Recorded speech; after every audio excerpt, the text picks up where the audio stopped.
Ayan guys, wala na kaming tangkungan. Dinala na ng baha. Yan. Wala na, wash out ng aming tangkungan. Wala na, nabaha na. Ay, yung ginawa ko. Nangisda na lang ako. Oh.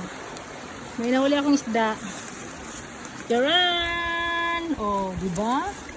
Oh, diba? Nakahuli ako ng isda with matching tilapia. Oh, ha? Yan, ginaganyan ko lang yan guys. Totoo. Yan. Ganyan yan. Ay, kabayo. Yan. Gaganyan lang ako sa tubig.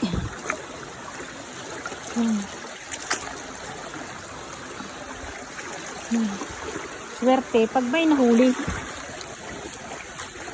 Oh, nakahuli nga akong tilapia.